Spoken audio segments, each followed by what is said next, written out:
So I welcome all of you on behalf of Pakistan Society of Internal Medicine, Pakistan Academy of Family Physicians, and Gets Pharma in this 6th module of our ongoing diabetes program.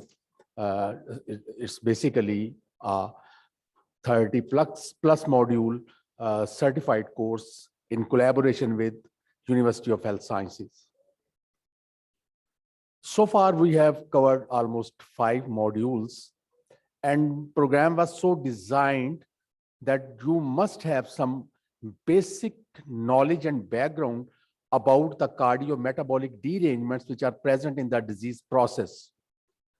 Because with current paradigm, we can well appreciate that the patients are awakening in the morning with a sense of helplessness that they are going to take 2 or 3 medications for their diabetes, 1 or 2 medications for their hypertension, 1 medication for dyslipidemia, 2 medications for diabetic peripheral neuropathy, 1 medicine for their stomach problems, 1 multivitamin, and many more. So they think that that's the fate of the life. They will go along on the same lines. And you can well imagine the psychological consequences on these patients. But if we learn this metabolic process, which we are trying to discuss for the very first time on this forum, then you would be able to not only recognize the disease process earlier, rather you will learn to de-prescribe. That may sound a bit ironic, but you may learn to de-prescribe, how to reduce the number of pills and the pill burden over the poor patient. So today's program is one step ahead in that direction, and it's my utmost honor and privilege to first invite our worthy panelist, Dr. Tariq Mahmood Mia, who is the President, Pakistan Academy of Family Physicians. And this program is the brainchild of Dr. Tariq Mahmood Mia, and he is our panelist for today's program. Please, Mia Sahab, have a seat. Our worthy speaker today is sitting in Peshawar. We are trying to incorporate young prospect, just like you have seen that in our sports arena.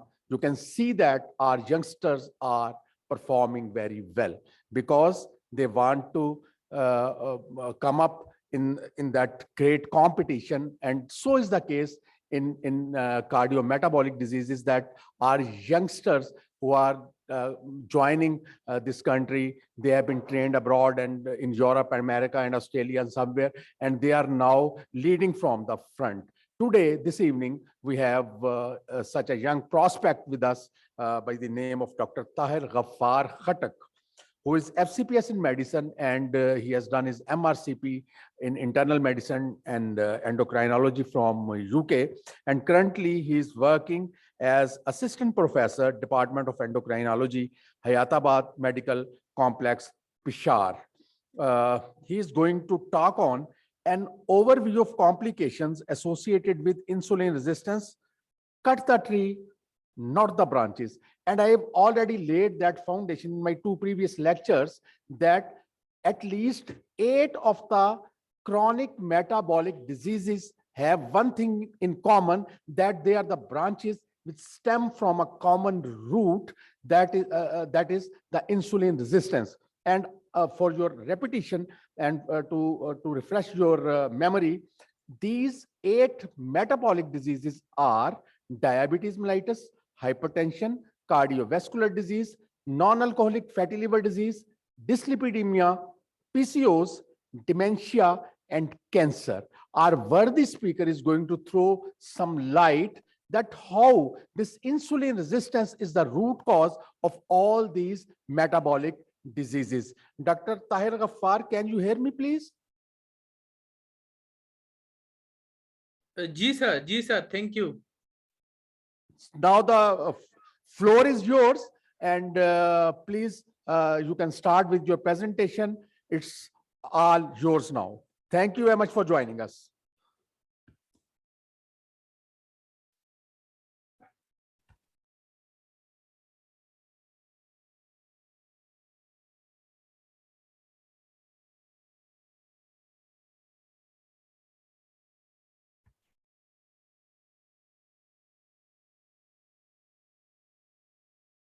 ये मेरी screen visible है जी आपको?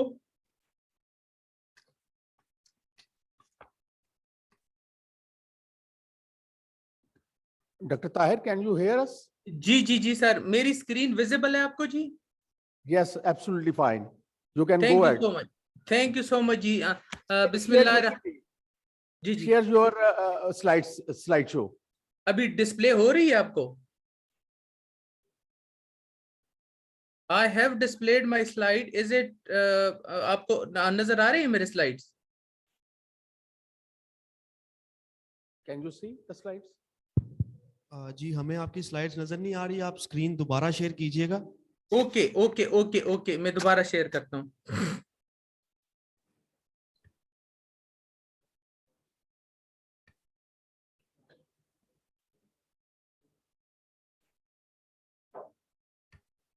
अभी नजर आ रही है आपको?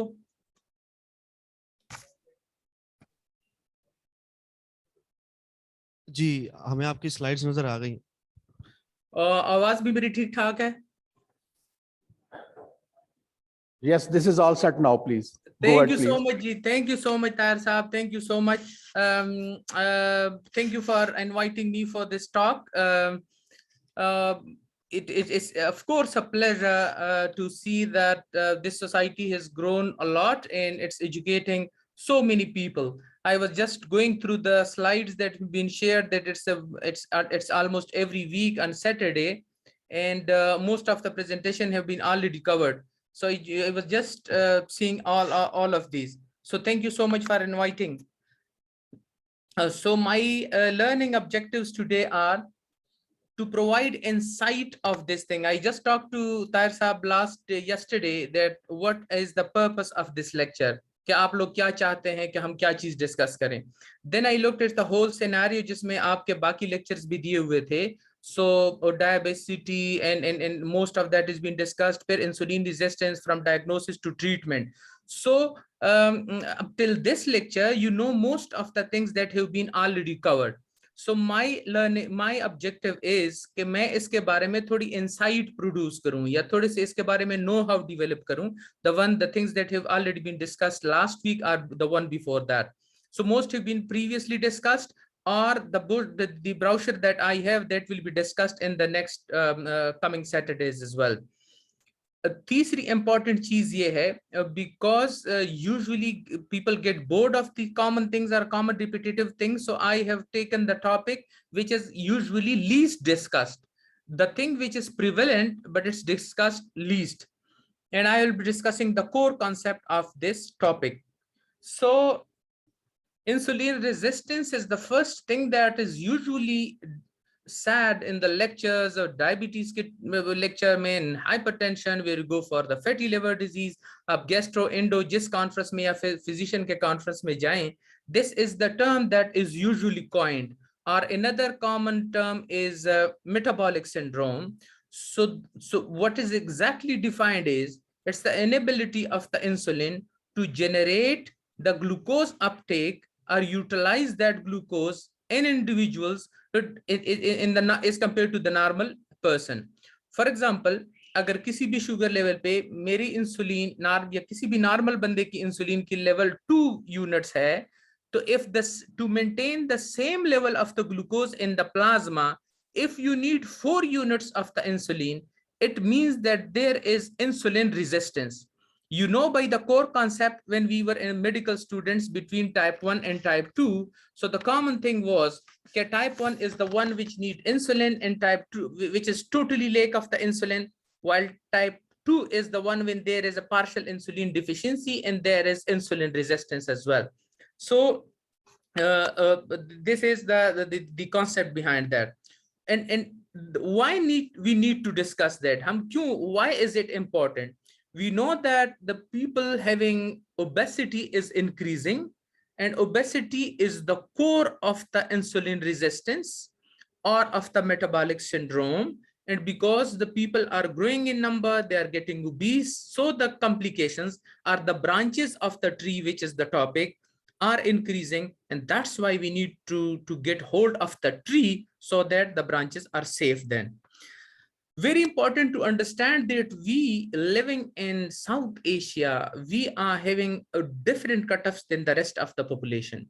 So if their normal weight is 18, overweight is 25, is it's obvious in this graph as well, and obesity is 30, obesity type 2 is 35, and type 3 is 40, or standard starts at a lesser percentage than that, like 23 for the overweight, 27 for the obesity, and so on. So the main theme or the main reason behind that is that we start complication earlier, or the average fat mass for the same amount of the kgs that we have is more in people of this area, of this subcontinent, is compared to the other one. So if the 70 kg man is having more fat content than the same 70 kg weight of the West. So some of the Pakistan perspective is that we are ranking 8th among top 10 countries who are having obesity, and number 2 is that is mainly because of the unhealthy diet, or mainly carbs diet that we are taking. It's interesting to note that the main reason behind taking so much carbs is because carbs is cheap. If you get a hold of the 1 kg of meat, it would cost you more as compared to when you are buying same amount of the bakery from the sweet shop. Similarly, chapati or roti is used more because we are unable to provide too much proteins and pulses and vegetables and salads in our food, and that's why we eat more carbs, and which is linked to the obesity or into then to the insulin resistance and metabolic syndrome.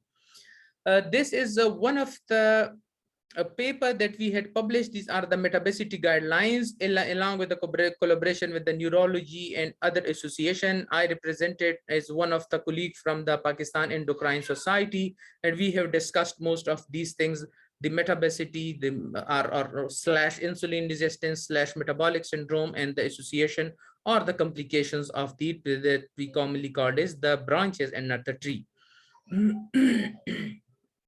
So we will be discussing metabolic syndrome, non-alcoholic fatty liver disease, polycystic ovary syndrome, and insulin resistance. So I'll start with the case history. A 16-year-old female came to your OPD with a complaint of the obesity and generalized body aches and pains. So 16 saal and female. So family was worried about obesity at the age of 16, and the mother was worried that she is having irregular menstrual cycle. We did the anthropometric measure, the BMI was 29. You know, our obesity started 27. On general physical examination, she was having acanthosis agricans around the neck, which is one of the signs of the metabolic syndrome. Otherwise, systemic examination was normal. So keeping in view all these things, irregular menstrual cycle, obesity, and acanthosis nigricans, she had to proceed with some of the labs that all of you or all of us would advise. So lipid profile in a 16-year-old girl is with a TG of 200. So if you look at the TSH, that is normal, LHFSH, if you look at the testosterone, if the normal is 0.48, she was having a testosterone of 0.7. And we did the HOMA-IR scoring, it was 2.4. Ultrasound abdomen is showing mild diffuse fatty infiltration, which means fatty liver disease. And LFTs showing mild increase of the SGPT of this young girl without Hep B and C, without any other inborn error of the metabolism, and still a high SGPT count. So keeping in this, what can be the probable diagnosis here? So number one, she is having irregular cycle, she is having mild hirsutism, she is having obesity. The first thing is PCOS. The second thing is she is fulfilling the criteria of 27. She is, by definition, she is having obesity as well. If you look at the third one, she is having fatty infiltration. This is fatty liver disease as well. And in total HOMA-IR scoring, this is insulin resistance. And if you make it +1 +1 +1, that become a metabolic syndrome. Now, these are the branches of that common tree that we are discussing. So if you pick each one of these, PCOS, separate treatment, obesity, a separate treatment, fatty liver, then a separate treatment. So you can't treat all of them because it would be difficult. Then your patient will be full of the medication. So why not to take a common thing that can address all of this? So the common things that would be addressing all of this is to take the part of the metabolic syndrome or of the insulin resistance. So we are having modifiable risk factors that can be easily modified. If we don't modify, we end up in a metabolic syndrome. And when we end in a metabolic syndrome, then we have cardiovascular complication and hypertension, ischemic heart disease is in type 2 diabetes mellitus that we usually get. So this is interesting to see.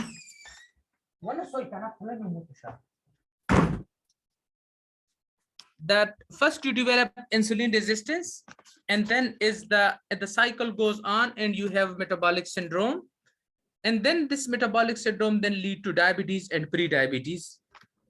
It the same progression. So history of this metabolic syndrome is it was discovered back in 1920. That term was coined is sometime it is called as syndrome X, and then you can call as insulin resistance or metabolic syndrome, or you can call it is this the same progression of the disease that is being discussed. So again, obesity, lipids, high blood pressure and high fasting blood sugar are postprandial hyperglycemia that we get are with the OGTT and other risk factors that are being involved. These are the prerequisites for the metabolic syndrome. Now we would be discussing some of the criteria that is being involved, and as you all, most of you know that this criteria is being defined by WHO and then by NCP ATP3 National Cholesterol Education Program, and then by the IDF and others as well. If you look at the bottom line, just the bottom line of this whole slide, this is diagnosis. So diagnosis gives you that if you are having impaired fasting blood sugar or any of the two criteria. For the NCP, they say you select any criteria of any three are positive, then make the diagnosis. What I personally like is the IDF criteria, which puts waist circumference at the must. You should be having this criteria fulfilled, and then you can select any two of these. So you should be having a high waist circumference, and then pre-diabetes or pre-hypertension or hypertension are medications for that, which means that central adiposity is the core of the insulin resistance and then progressing to metabolic syndrome. Is discussed that the cutoffs for BMI are different for the Asians or this part of the world. So is the waist circumference for that. So if you check the criteria for the waist circumference, for Americans, there's a waist circumference is 102, but for us, it's 90. Similarly, for the in 80 for the females. This is the cutoff that we usually use when we are doing some research on that. Then we usually use our own cutoffs for our own society. We don't use 102 or 94 or these things. We use 90 and 80. So the pathogenesis is that you of the metabolic syndrome is that though there are environmental factors in the form of the overnutrition or physical inactivity that lead to visceral fat accumulation, and we have decreased adiponectin level, which can cause insulin resistance and type 2 diabetes mellitus. This is the part that we can control. On the right side, there is a part which is played by the genetic factors. So something that is at the current moment that is not in our control, but what I just discussed on the left sides in the form of the overnutrition, our food choices are different. We are eating more carbs, we are eating fast foods. This is being explained or taught or discussed in almost every presentation that you go, that is on the diabetes or on the metabolic syndrome or on the insulin resistance. So this is the modifiable part of it. You have decreased adiponectin level and you are having insulin resistance. Is a whole when this goes, this whole process form an inflammatory response, and that inflammation is then responsible for atherosclerosis. So insulin resistance, diabetes, and hypertension, dyslipidemia collect together, and you are having a chronic inflammation running in your body because of that. The second important thing is about non-alcoholic fatty liver disease. आप में से जो लोग भी practice कर रहे हैं, patient देख रहे हैं, most of you will be there. अब जितने भी हमारे डायबिटीज के आई एम एन एंडोक्राइनोलॉजिस्ट, जितनी भी हमारे डायबिटीज के पेशेंट्स आते हैं, तो हमारे कॉमन इन्वेस्टिगेशन क्या होते हैं टाइप 2 के? नंबर 1 HbA1c कराएं, फास्टिंग और रैंडम ब्लड शुगर हो तो ठीक है, अपने लिपिड्स आपके पास हो that is good. We need RFTs because we are very much interested in the creatinine. और उसके बाद हमारे ईयरली फॉलोअप पे आपकी eye screening for diabetic retinopathy, urinary ACR R24 और कलेक्शन होनी चाहिए, फीट एग्जामिनेशन होनी चाहिए, ठीक। Now over the time what I have observed कि जो मेडिकल स्कूल में हमें कहते थे कि this is cryptogenic liver fibrosis, this is cirrhosis where BC is negative, or patient along with the diabetes are having too much fatty liver. ये चीज भी तकरीबन most of us know कि yes there is a fatty liver, you know, because of that we called as diabesity, that obesity, and because of that we have diabetes, and that's what a diabesity. But the thing that we usually don't recognize is that there is a steatohepatitis running. So आज से मतलब most of you will be aware, but if somebody disagree, आज से अपने सारे patients of type 2 का एक एलिफ्टीज करना शुरू कर दें। You'll be surprised to see that most of them are having high ALT count with a normal bilirubin. This is not fatty liver. This is a hepatitis, which we called as a steatohepatitis. You start digging about their causes, you will find nothing except for the diabetes and obesity. So if you classify the non-alcoholic fatty liver disease, we are having the one steatosis without inflammation. This is a kind of a low risk thing. If unchecked, that can progress to the other one. But if you look at the ALT and their ALT is high, this is a steatohepatitis. The way we are afraid of the hepatitis B and C, we should be afraid of this thing, because this is the one which is leading towards a cryptogenic liver fibrosis where no cause is found. So non-alcoholic fatty liver disease, a metabolic syndrome, a whole spectrum. So you are not getting a patient is coming to you with a diagnosis कि जी मुझे sugar है. But if you check concomitantly, they are having hypertension, they are having obesity. If you have time or up to central obesity, देखें अगर measure करें, they are having central obesity, and they are having steatohepatitis. So you are dealing with 5 diseases, despite that the patient has arrived with a single thing कि जी मुझे sugar है. And that's why when people are worried about it कि जी इसको तो type 1 diabetes mellitus है, शुरू से इसको multiple daily injection of insulin मिलेंगे. Of course this is a very difficult thing to do. You get an earlier diagnosis, you have to inject insulin. But look at the type 2 diabetes mellitus. You are not dealing with a single disease. You are dealing with the insulin resistance, and insulin resistance is giving you a metabolic syndrome, and metabolic syndrome is gifting you with the 5 or 6 diseases at the same time. And that's why if you look at the mortality data, the mortality for the type 2 diabetes mellitus along with the metabolic syndrome is quite higher because of the cardiovascular diseases than the type 1 diabetes mellitus. If for example you suspect that, for example, मैं कल की बात आपको बता देता हूँ. Yesterday I was seeing a nursing staff who was in hospital. तो उसके SGPT, अब चूंकि हमारे पास वो अस्पताल में वो वाली प्रोफाइल आती है जिसमें उनका पुराना रिकॉर्ड भी होता है 2019, 2020, 2021 इस तरह. तो when I look at that, she was continuously having a high SGPT count.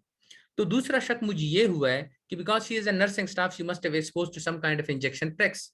तो मैंने उनको बताया, बाजी आपने हेपेटाइटिस BC के टेस्ट कराए? तो उन्होंने कहा कि वो तो मैं हर 6 महीने बाद कराती हूँ. मैंने कहा अच्छा ये भी तो नेगेटिव है. So what I am left with number 1 कि मैं उसकी स्क्रीनिंग करूं कि भाई हीमोक्रोमेटोसिस ना हो, बिकॉज हीमोक्रोमेटोसिस और joint pains and diabetes they are linked. Autoimmune hepatitis की थोड़ी ज्यादा हिस्ट्री नहीं थी, but the next common thing that I would be looking at is the haemochromatosis. So hepatitis BC उसके नेगेटिव थे, मुझे नेक्स्ट हीमोक्रोमेटोसिस देखनी है बाकी. लेकिन the gut feeling was that because she is having central adiposity, because she is having HbA1c of 11 and that is chronically elevated, this is most probably steatohepatitis. That is because of the diabetes and uncontrolled diabetes plus obesity. So we are having on the left side in the blue, there is a list of the underlying diseases that you can check कि भाई मैं कोई चीज miss तो नहीं कर रहा हूं. But depend, we don't do all these tests. We look at the patient and then accordingly deal with that. Of course कि आप इस 111 प्लस करते हैं कि क्या क्या चीज मेरे सामने आ सकती है. If you look at the right side, we are having a waist circumference, arterial pressure, fasting blood glucose और ट्राइग्लिसराइड. ये तो वही क्राइटेरिया है. और these are the again some of the same things that you will be looking at. कि आप उनके लिफ्टीज करेंगे, आप उनके लिपिड्स करेंगे, आप उनके हेपेटाइटिस बी सी करेंगे, फास्टिंग ब्लड ग्लूकोज करेंगे, एनएफएलडी के. सो अगर जितने non alcoholic fatty liver disease के पेशेंट आ रहे हैं, look at this screening that is been recommended, of course after the examining patient and taking history, all those things. So it's very difficult to progress with that. So it's not so the message for this first presentation of that is कि don't take it lightly कि हाँ मेरे right side है पकड़ने में दर्द देता है, हाँ ना आपको तो शुगर है, वो थोड़ी बहुत फैटी लिवर होती है उसकी वजह से तो हो जाता है ना, वजन कम करे. No, take it a serious thing. Why we take diabetes seriously? Because we know that she will be ending in microvascular and macrovascular complication, foot ulcers, amputation. हम बड़ा serious लेते हैं इसको. Why not to take at the same time this fatty liver seriously as well? Because it is giving you a steatohepatitis. It is giving you the same cirrhosis जो कि hepatitis B C कर सकता है, with the risk of malignancy as well. So this is the first thing you need to do is, if you think that there is a right side hypochondrial pain or agar aapne palpate kiya you are having liver, so the next thing is to go for the ultrasound. If the steatosis is present, then normal liver enzymes or abnormal liver enzyme hai, then you can refer to the specialist. You guys are physician, you can treat it, but I'm endocrinologist, I directly refer FIP to the gastroenterologist or next physician को refer करता हूँ. These are the other advanced fibrosis के लिए आप fibro scan करते हैं अगर ये, but this is being dealt by specialty, so I usually don't go that further. A rate of progression is 1 fibrosis every 14 years. A rate of progression is 1 every 7 years for the NASH. But आप देखें आपके जितने भी मरीज आते हैं वो तो सारे कहते हैं जी आपको शुगर कब से है, 10 साल से. सो इट अपीयर्स कि भाई 10 साल के बाद ही पियर होगा, लेकिन हमारे तो सारे आते हैं 10 साल वाले, 15 साल से शुगर है, 11 पे HbA1c है. So all these are having these two culprits, long duration of the diabetes and uncontrolled plus obesity as well. The next thing that I wanted to discuss is polycystic ovary, because it's a pure hormonal thing, because this is the most common endocrine abnormality in the young females. Most common disorder in the reproductive females is polycystic ovary. Thyroid nahi hai, diabetes mellitus nahi hai. This is the most common thing. So usually what we define is it is a state of metabolic. Isko dekhe, but defined as a metabolic condition. It's not called as it's a hormonal condition.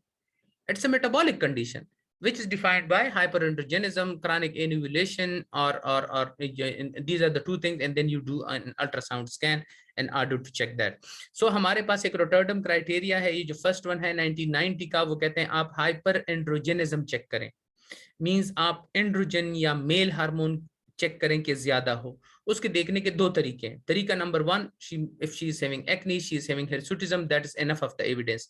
तरीका number 2, अगर ये चीजें नहीं है, अगर blood में भी testosterone level या एंड्रोजन लेवल्स हाई हैं, so this is one of, so this satisfy one of your criteria, या clinical हो या biochemical हो. The second thing is oligomenorrhea, irregular cycle, and the third thing is if ultrasound gives you a polycystic ovary morphology and the ultrasound.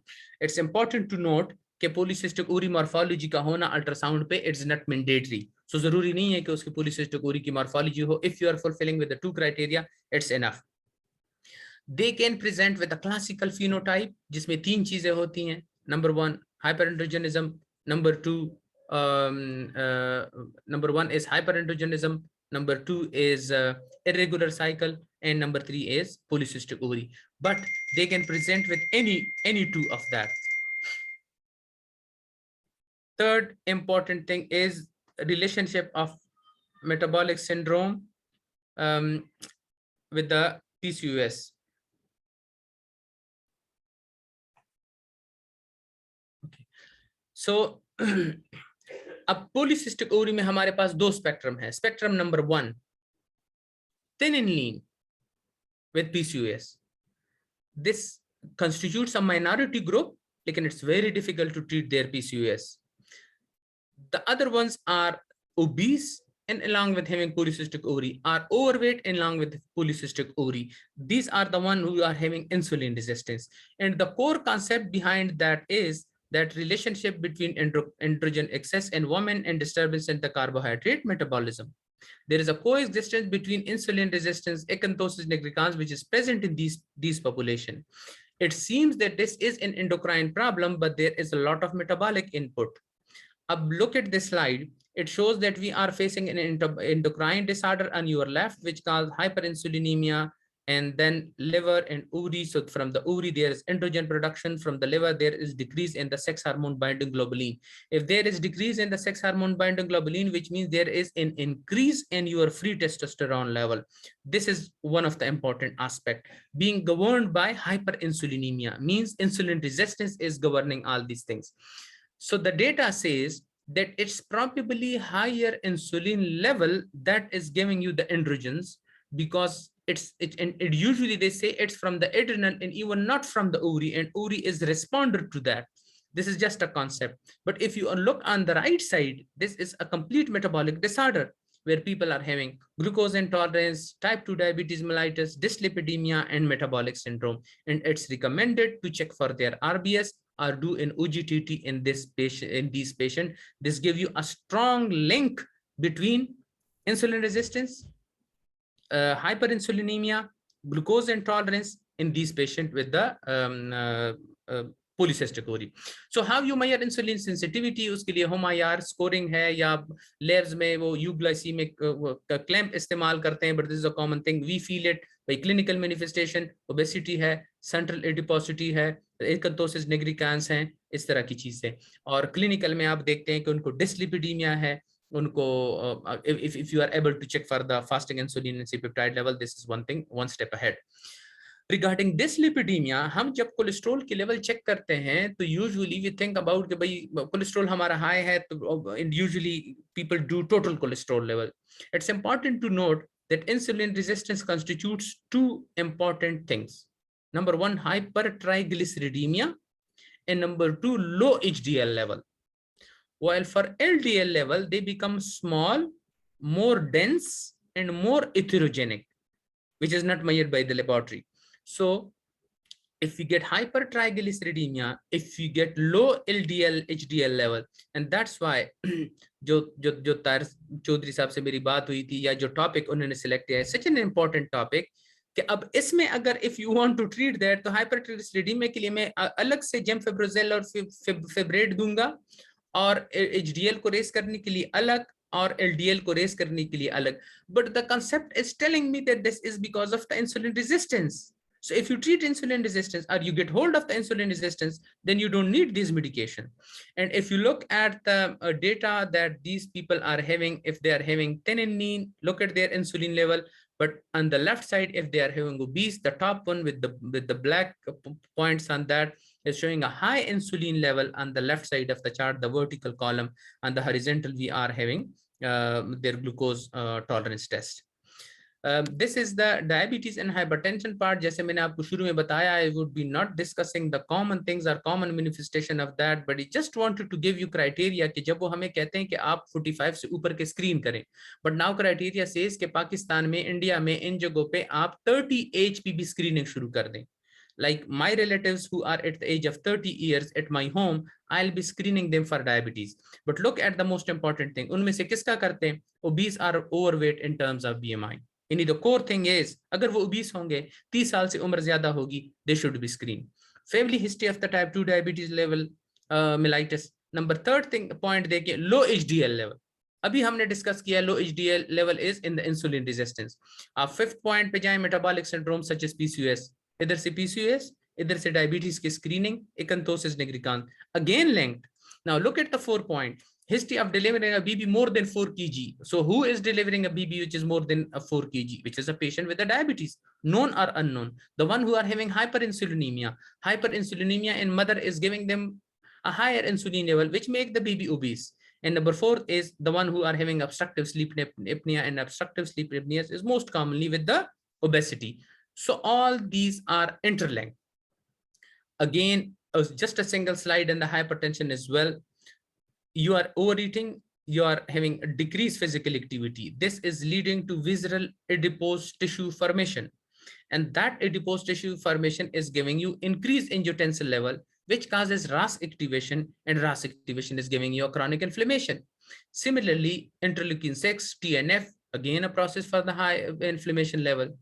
This adipose tissue is giving you a high free fatty acid, which is going to the liver, and this liver is becoming fatty, and they are providing the insulin resistance, and the interplay of the insulin glucagon is lost.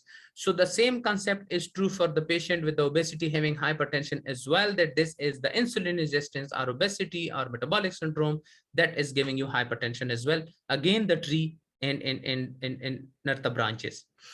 So now I'll be coming to the last part of it, and then we'll be giving some time to the discussion as well, because discussion would be most important. I'm having a good set of the panelists as well, that why is the topic says cut the tree and not the branches. So what we have discussed is the branches: fatty liver disease, hypertension, diabetes, polycystic ovary, and a lot of others as well. If we start treating this, it will be enormous number of medication and enormous number of complications. Now we are going to discuss about the cutting the tree and not the branches. Lifestyle changes regarding healthy diet and exercise. Healthy diet and exercise will be giving me less obesity, and then it'll be having reduction in all these things. So underlying risk factor: obesity reduction, dyslipidemia, hypertension, all these will be decreased, and we will be having decreased risk of the diabetes, decreased risk of progression to cardiovascular diseases, and quality of life will be increased with that. If you look at the PCOS management, I'm not going to discuss all these. I just wanted these because this is the branch and not the tree. But look at the first point of this branch of the polycystic ovary. सबसे पहले जब obese PCOS patient आता है, सबसे पहले लिखनी तो हमने उसमें सिर्फ 3 चीजें, either you give spironolactone, either you give metformin, or you give oral contraceptive pills. But the core theme is जिस पे टाइम लगता है मरीज का कि भाई वजन कम करना है, because the वजन is giving you higher insulin level, and this is the insulin resistance which is doing it. So the whole discussion goes on regarding the weight reduction. And if you look at the slide, the first thing is change your diet, start doing exercise, and then is the term for the medication. So here the weight reduction, which is the 3 point and not the branch, is at the top. So clinical suspicion of the insulin resistance. How you suspect? We discussed suba, you are having ovarian dysfunction, means polycystic ovary, acanthosis nigricans. Intake formation is one step ahead of the acanthosis nigricans. You are having steatohepatitis, dyslipidemia, and maybe selective weight loss at the other points. You need means central adiposity, and then you are having the complications of that: diabetes, insulin resistance, and you go from the normal glycemia to pre-diabetes, and then you go to the full spectrum of the diabetes as well. So same point. So now if you look at the common things that the patient with the NFLD, PCOS, insulin resistance have, if you look at the obesity, it's at the top, and all of them are having obesity. If you look at the dyslipidemia, all of them are having dyslipidemia. If you look at the diabetes and impaired glucose tolerance, mostly all of them. And all of these diseases are cardiovascular risk factors as well. Again, giving us a concept that this is a tree effect, and all of these are branches. We need to get hold of the tree, and that's why the branches will be then dealt with. This is a beautiful slide from the American Association of Clinical Endocrinologists, where they have given a stepwise approach for the treatment of obesity, starting from BMI of 25 to 29, where then you go for the greater than 30, and then the recommendation for that, अगर 25 है उसको कोई complications नहीं है, you can start with the diet and exercise. If you are having greater than 25, along with it उनको macro कोई बड़ी complications है, which is obstructive sleep apnea, osteoarthritis, cardiovascular disease, hypertension, diabetes, all of them, then you need to start with the medication, and then the role of medication, and then bariatric surgery. So the core concept is that we should be following the green line, the green bars, which is primary prevention, weight reduction, obesity reduction, healthy meal plan, physical activity, health education, and environment. Though there are a lot of studies on how dietary restrictions work, but the nutshell or the meta-analysis of that is that the food choices like Mediterranean diet, Atkins diet, other kind of a diets, low calorie diet, low protein diet, low carbs diet, all of them are effective, but need to get hold that what type of situation they are facing. A poor people doesn't have the same access to the protein diet as the richer one, or according to the different location, people are having different taste for different kind of a food materials. But the nutshell is that we need reduction in the calorie intake and we need increase in the physical activity, which is the gold standard for all of them. All of these maneuvers lead to weight reduction, which is acute weight reduction. And the difficult part then comes is the long-term weight reduction, which depends a lot on the behavioral therapy that should be asked. This is a graph that beautifully depicts that if your fitness level is good, on the left side, the vertical bar is mortality. The least fit or the most inactive one are having more mortality. Similarly, I had recently seen a data from the UK, and that was basically conducted by the Indians, and that showed that the people who were ill due to COVID, those people who were doing active exercise before the COVID infection, they had a very good recovery as compared to those who were having less, they were less active before the COVID illness. So again, showing the emphasis of that thing. So the exercise, so we discussed the diet part somehow, but then the exercise part, if you start doing exercise 2 to 3 centimeter, 5 centimeter of the loss in the waist circumference with the weight loss, it lowers your systolic and diastolic blood pressure. Of course, it lowers the cholesterol a lot, lowers your blood pressure. This is the thing that usually encourage people with the triglyceridemia. अगर 500 से ऊपर नहीं है तो pancreatitis का risk नहीं है, 300 से 500 के दरमियान है तो थोड़ी एक्सरसाइज करें, वेट रिड्यूस करें, it would cause reduction in your cholesterol levels as well, especially TG's level. So this is just the same concept. We need to increase our physical activity level so that we are having more expenditure of the energy. So we shouldn't be accumulating more energy. Of course, each of these slides need a separate presentation. कि किस time के खाने से ज्यादा adipose tissue accumulate होता है. The late evening meals are the most dangerous one because you sleep after that and all of that is deposited in the form of a fat. The morning one is very good because then you need to exercise for that. So we are having accumulation of visceral adiposity, but it is totally showing the same concept. We are having more visceral fat, more insulin resistance, and more complications.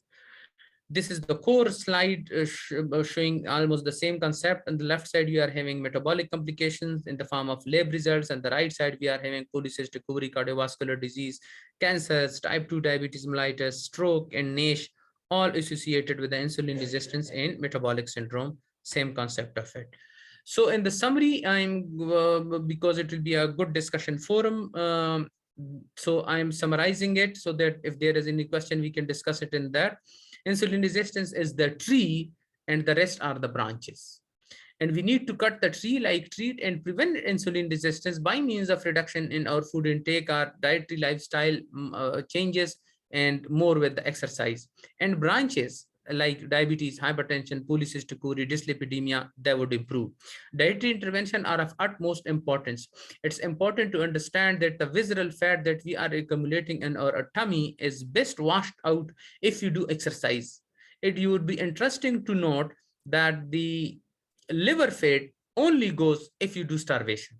And that was the concept behind the fasting. And that is the concept behind the fasting nowadays, that fasting for these many days usually lead to reduction in the fat. So the only thing that can wash out your liver fat is fasting.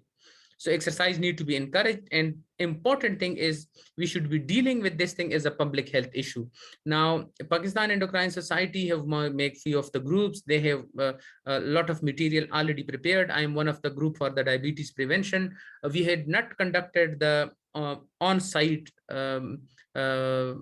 visits just because during that time there was a COVID, and Khurshid Saab was leading us. Khurshid Saab, which is from Lahore, I was leading that, but we couldn't go to the schools. And just uska ek concept bata deta hu. We wanted to go to schools in order to encourage them to let the guys play. Number two, we wanted to go to the government not to approve those schools who are having no grounds, so that jo shehron mein chote chote building mein school aana shuru hue, because that thing start from that area, and that was the core concept. So we need to understand this is a public health issue and that should be addressed.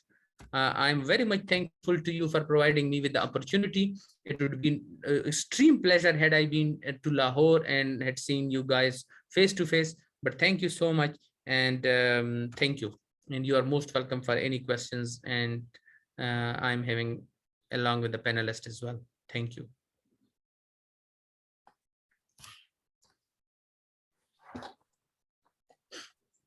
Thank you very much, Dr. Tahir Ghaffar. Such a wonderful presentation after a long time. You have very elegantly and very masterly touched all the branches of one common tree called insulin resistance. Thank you very much. We have some questions now. I would rather prefer to take questions online. I have some typed question in the our question and answer panel of Zoom. You can have cold water to sip on or a cup of coffee before we start our question answer session. Before that, I want to share a story, short story, very brief story, and that will pave the way for you people how a good diagnosis, if it is mandatory, having a good knowledge is for utmost important, even more than that. ये कहानी मैं आपको सुना रहा हूं 1993 की, 1993 की बात है। एक यंग डॉक्टर जिसने के अभी अपनी कैरियर का आगाज किया था, 1993 की बात है, तो उसने अपना रूटीन चेकअप जब करवाया, मैंने 92 में अपना क्लिनिक शुरू किया था, and this is the story of 93। एक यंग डॉक्टर जिसने अपना रूटीन चेकअप जब करवाया तो उसके ALT और AST जो थे, they were skyrocket, more than 100 international units. Being a doctor, he was much worried about that, and that was an era when hepatitis C was and hepatitis B as well were at the top. So immediately he ran to a gastroenterologist जो कि लाहौर में practice करते थे, नाम नहीं मैं उनका बताऊंगा। He was such a busy gastroenterologist that people were waiting outside the clinic for the whole night. He started clinic in those days at 2 p.m. And then whole of the evening, night, and he used to go back to home earliest next day at 4 or 5 a.m. उन्होंने देखा, और उस वक्त चूंकि सब they were all tune to look at hepatitis B and C, तो सबसे पहले ये टेस्ट हुए, वो नॉर्मल निकले। उसके बाद उसको सारा कुछ उसके मजीद टेस्ट उस डॉक्टर के किए गए और वो तमाम टेस्ट नॉर्मल आए, और हर विजिट के ऊपर टेस्टों को रिपीट किया जाता था कि अब इस लैब से करवा लें, अब उससे करवा लें, हेपेटाइटिस सी है अंडरलाइंग, PCR भी हुआ, सब कुछ हुआ, everything was normal at that time. और आखिरकार एक दिन उन्होंने जो थे गैस्ट्रोएंटरोलॉजिस्ट, उस नौजवान डॉक्टर से ये कह के अपनी जान छुड़ाई कि there are number of people in the world जिनके के ALT और AST रेज्ड होते हैं, and we label them the patient of hyper transaminasaemia, तो you are one of them, go back, no problem, everything is normal. लेकिन उस doctor की तसल्ली नहीं हुई, और वो जो प्रोफेसर साहब थे वो अमेरिका जाया करते थे साल में एक दफा, और पीछे उनका senior registrar which was quite young, वो उनके क्लिनिक पे बैठा करता था। तो एक दिन वो डॉक्टर साहब जो पेशेंट थे वो बड़े परेशान हो के, जब उन्होंने देखा कि constantly now it is almost 2 years that they are not coming back, everything is normal, तो फिर वो गए तो पता चला जी प्रोफेसर साहब तो USA गए हैं। चूंकि वो USA जा चुके थे, तो जिसको पीछे बिठा के गए थे अपने सीनियर रजिस्ट्रार को, उनके पास कोई भी पेशेंट नहीं था, जैसा कि यूजुअली होता है, क्लिनिक वाज टोटली एम्प्टी। तो उन डॉक्टर साहब को मौका मिल गया, उन्होंने डिस्कस किया उनके साथ। उस यंग डॉक्टर जो थे सीनियर रजिस्ट्रार, उन्होंने उनको ये कहा कि भाई मुझे लगता है ये नैश है, नॉन अल्कोहलिक स्टीटोहेपेटाइटिस, ये सीनियर रजिस्ट्रार ने उस वक्त बताया। और उन्होंने कहा जी बाकी सारे, उन्होंने फिर सारे टेस्ट दोबारा रिपीट करवाए, जितने टेस्ट अभी ताहिर गफ्फार साहब ने बताए हैं हेपेटाइटिस के, वो तमाम रिपीट हुए। उनमें से कुछ टेस्ट ऑटो इम्यूनिटी के उस वक्त लाहौर में नहीं होते थे, और आगा खान यूनिवर्सिटी उन टेस्टों को भेजा करती थी, नियरेस्ट लैब थी नाइजीरिया में, वहां भी डॉक्टर साहब के टेस्ट गए और वहां से भी वो टेस्ट नॉर्मल आए। तो उन्होंने कहा अभी तुम्हें नैश है, और साथ उन्होंने ये कहा कि यार तुम अपना ना वजन कम करो, and he was already thin lean, बहुत ज्यादा उनका वजन नहीं था डॉक्टर साहब का। उन्होंने कहा यार मैं मजीद क्या कम करूं। किस्सा मुख्तसर के आखिरकार वो डॉक्टर साहब 2004 में USA जाते हैं वहां पे डायबिटीज का, अमेरिकन डायबिटीज एसोसिएशन का कोर्स करने के लिए, तो वहां जाके ये मिस्ट्री सॉल्व होती है, जो कि आज यहाँ पे बताया गया। 2004 में उनको एक लाइफस्टाइल प्लान भी वहां से मिलता है, उनकी ट्रेनिंग भी होती है। When he acted upon that advice, everything was normal. वो डॉक्टर साहब जिनकी स्टोरी मैंने आपको सुनाई, वो ये खाकसार है जो आपके सामने बैठा हुआ, डॉक्टर ताहिर चौधरी। प्रोफेसर और सीनियर रजिस्ट्रार का मैं नाम नहीं लूंगा क्योंकि अच्छा नहीं लगता, और वो इस वक्त भी बहुत अच्छे, अब वो रिटायर्ड हो चुके हैं, और वही जो सीनियर रजिस्ट्रार था वो भी उन्हीं के डिपार्टमेंट में प्रोफेसर बन के वो भी रिटायर हो चुके हैं। तो मैं आपको ये स्टोरी इसलिए सुनाई कि 1993 तक भी नॉन अल्कोहलिक फैटी डिजीजेस के बारे में even gastroenterologist were not very much aware of. तो अब आप ये अंदाजा कीजिए कि ये जो प्रोग्राम है, और आप ये अंदाजा कर सकते हैं कि 1993 से लेके 2005-6 तक मैंने किस कर्ब में अपनी जिंदगी गुजारी होगी, कि जब मेरा ALT और AST नीचे आने ही नहीं दे रहा। जैसे अभी इन्होंने डॉक्टर साहब ने एक नर्स की स्टोरी सुनाई, तो मुझे अपना वाकया याद आ गया, so I shared it with you. तो ये आपके लिए है कि ये जो प्रोग्राम्स हैं हम इसलिए करते हैं कि we want to make you better doctors, और हम इसमें इसीलिए पाकिस्तान से टॉप नॉच लोगों को लेकर के आए कि उन्होंने आपको, हमने इसीलिए ये स्टेज सेट किया है कि आप लोगों को जब अगले मॉड्यूल्स में दवाओं का इस्तेमाल आए, तो you need to learn deprescribing. Because सिर्फ एक दरख्त को काटने से 10 ब्रांचें वैसे ही कट जाती हैं और आप बिल्कुल ठीक हो जाते हैं 10 दवाइयां देने की बजाय। ठीक। Now we have a question, doctor Tahir Gaffar, what is there is a patient, this is a question online, that what is the treatment of a child who is just obese, everything normal? Do you think that everything is normal in that obese child, and what's the remedy for that? Over to Dr. Tahir Khattak. Thank you so much. अब इस तरह है कि same kind of a guideline with the, you know that there is a huge rise in the childhood obesity, and that's why the people are with that young. हमेशा हम कहते थे छोटा बच्चा है भाई, type diagnosis है, तो that's type 1. Now we have seen an increasing syndrome of the type 2 in the patient who are having young and they are labeled as type 2 diabetes mellitus. It's very difficult to say कि ये young बच्चा type 2 diabetes mellitus का है. Having said that, same number of investigation हम run करते हैं। पहले जब पेशेंट आ जाता है, ओबेसिटी होती है, तो the second important thing is भाई उसके कोलेस्ट्रॉल क्या है, उसका TSH तो हाई नहीं है। थर्ड इंपॉर्टेंट थिंग इज उसको कुशिंग तो नहीं है, कोई exogenous exposure of the steroid नहीं है, कोई endogenous exposure to the steroids नहीं है। Fourth important thing is then you go for the inborn error of the metabolism, but that is the one step higher then that. अगर उसमें सारी चीजें normal हो, जो जिस तरह ताहिर साहब ने कहा, it's very difficult to find that everything is normal, there is no issues with that lipids, there is no nothing with that thing. So अभी मुझे एक बहुत खूबसूरत बच्चा 8 साल का वो मुझे मिला, he was having obesity, I screen for that, they were having familial hyperlipidaemia. उनके कोलेस्ट्रॉल यानी 8 साल का है, मेरे 8 साल का है। उनके कोलेस्ट्रॉल कितने थे जनाब? उनके कोलेस्ट्रॉल वो 400 में, और 8 साल बच्चे का टोटल कोलेस्ट्रॉल 400, और उसके बाद LDL कोलेस्ट्रॉल 200 एंड दैट, और उनके TGs 800 में। सो रिवायती चीजें करने के बाद, because the issue is that most of the medication at this age are not safe except for the cholinesterase inhibitor, वो जो हम कोलेस्टिपॉल और कोलिस्टारामीन देते हैं, that increase in the gut, they are not safe.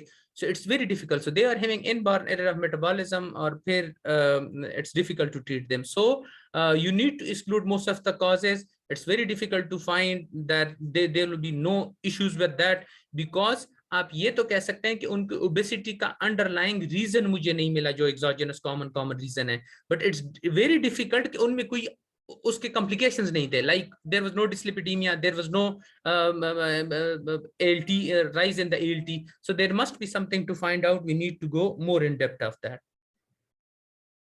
Thank you very much. और पिछले module में भी हमने जिक्र किया था कि being obese doesn't mean at all that you are sick. There are more thin sick people as compare to the fat sick people. मैंने अपनी एग्जांपल दी, जब मुझे ये इंसुलिन रेजिस्टेंस सिंड्रोम थी, I was quite thin and skinny, but I was harbouring much of the fat in the form of visceral fat around my stomach and all that, and I was thin at that time, but I was a thin sick person at that time. So what I would suggest for such a child, if you don't find any cause for that, I think first of all we must cut all of the processed food in that child, along with every kind of fruit juice, because fructose is detrimental for the metabolic health, especially in the children. We have now as many as 25% children suffering with non-alcoholic fatty liver disease, which was once the diseases of the adults. It is now being seen in children, almost as many as 25% of the children. The reason being, we are, Coke lovers, we are fruit juices lovers, we are eating much of the processed food, which is the metabolic and mitochondrial toxin. So cut all these fast foods, cut these processed foods, cut these juices, make a habit to eat the fruit, not drink the fruit. Okay, so these are some common remedies. Now we have थोड़ी सी साहब से request yes, Dr. Saeed.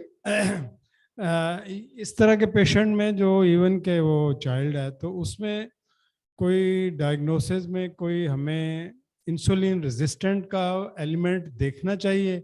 कोई C peptide का कोई उसमें role है कि अगर उसके सी पेप्टाइड इंक्रीज हो रहे हैं या देखते हैं हम के नॉर्मल लेवल से या ऊपर जा रहे हैं, तो ये एक वजह हो सकती है उसमें इस तरह की जो आने या नेक्स्ट जब बिल्कुल ही वो इंसुलिन रेजिस्टेंस में हो जाए तो वो हाइपरग्लाइसीमिया में तरफ जाना शुरू हो जाए? जी, डॉक्टर ताहिर खट्टक, did जी you get जी the जी exactly, this is what been discussed by Dr. Tahir Chaudhary साहब। यही चीजें हुई हैं। If you usually try to find a cause, और चूंकि मैंने बताया कि because we are unable to give medication at a younger age, most of them are not safe. अब ये वाला हाइपरलिपिडीमिया वाला जो है, इसको तो मजबूरन हमने इसको we are unable to control. This kid need to go for the liver transplant, because we are unable to control. Statins are not safe. The other medication, ezetimibe is not safe, but we had to give that so that he survives till that time. ये type 2 diabetes in the young age में तो मैंने यही बात की है कि they are having metabolic syndrome. अभी सर ने कहा 25% of them are having steatohepatitis which was once used to be adult disease. So yes, this is the core theme. यही तो हम डिस्कस कर रहे हैं कि they are presenting in a younger age, so we are dealing with them is a type 2 of the adult age और is higher insulin level at the adult as.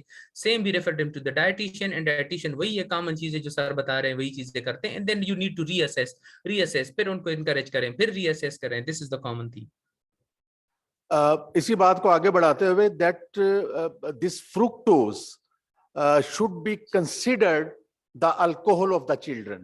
Am I right, sir? बिल्कुल, Because once inside, liver has no concept from where this fructose is coming. In adults, who use these alcohols, where do these alcohol come from? By the way, they come from the fermentation of the sugars. The difference is that in fermentation, this process is started by the yeast, and we turn it into alcohol by the by the first step is glycerol, and in fructose we use our own first step. But after that, liver has no differentiation whatsoever between the alcohol or the fructose. They both are metabolized through the same pathway. So that's the reason our children are getting the diseases of the adults. They don't drink alcohol, but they are suffering with non-alcoholic fatty liver disease, type 2 diabetes and all that. So we must be having an eye on that. We have another question from Dr. Maham, and I refer this question to Dr. Tariq Mahmood Mia, who is very much well versed in that phenomena. Well, Dr. Tariq Mia, this is question for you from Dr. Maham Javed. How does intermittent fasting helps in metabolic syndrome treatment? And what would be a better plan for a patient who is diabetic as well?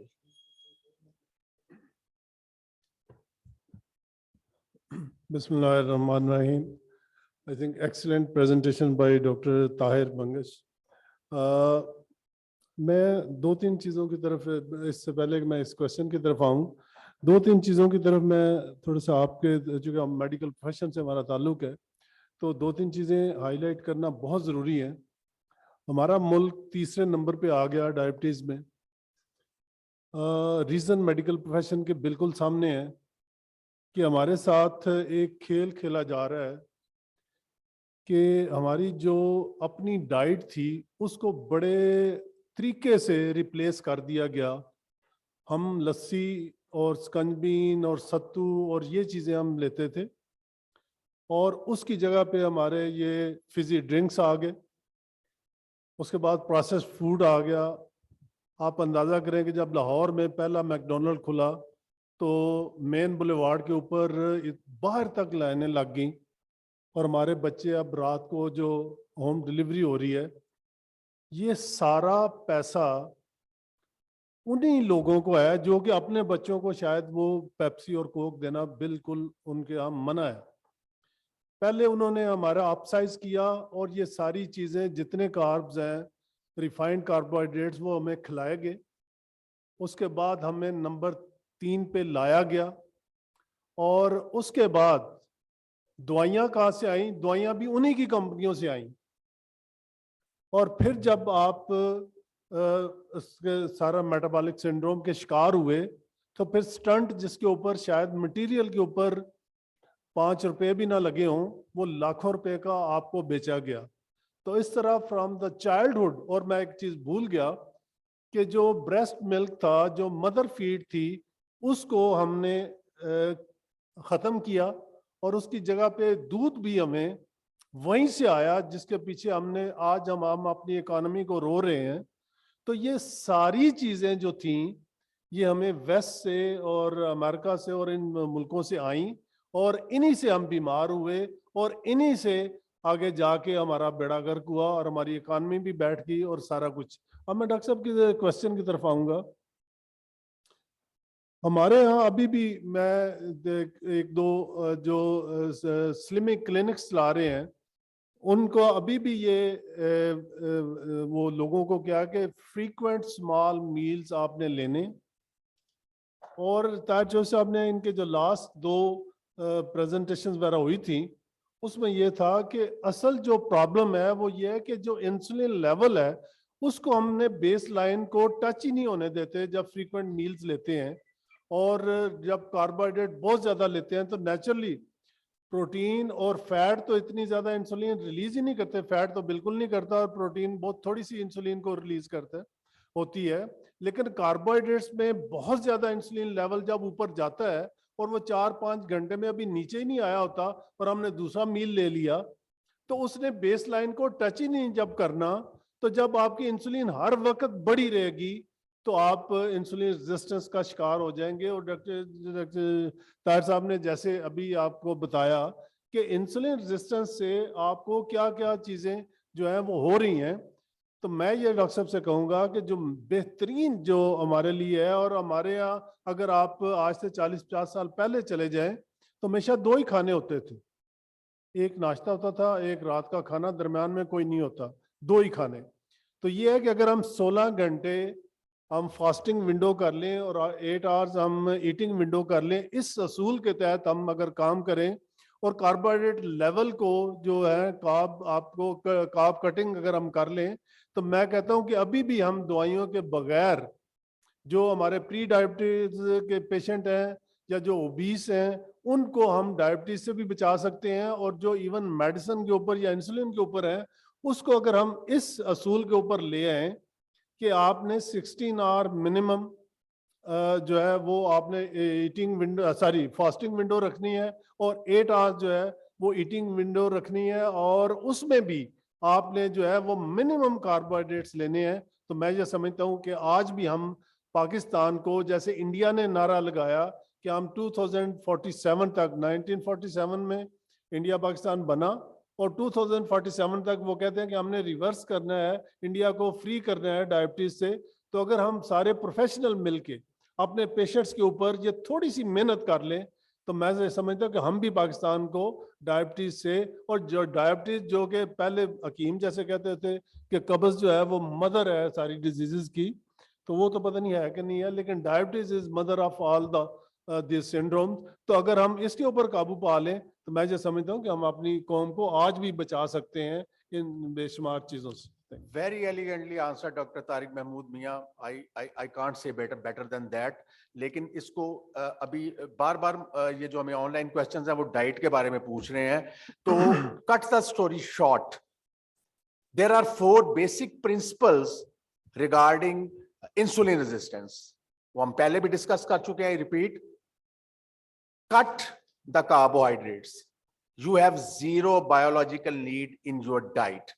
But मैं ये नहीं कहता कि मुकम्मल खत्म कर दें, मुकम्मल खत्म भी नहीं कर सकेंगे, लेकिन at least if you don't cut, control the carbohydrates, prioritise proteins and fill with the fat. Don't fear your fats.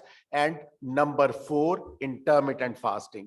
These are the 4 basic principles to cut the tree of insulin resistance. और यहाँ पे अभी doctor Tahir Khattak साहब मेरे पास एक question audience ने पर्ची पे भेजा है.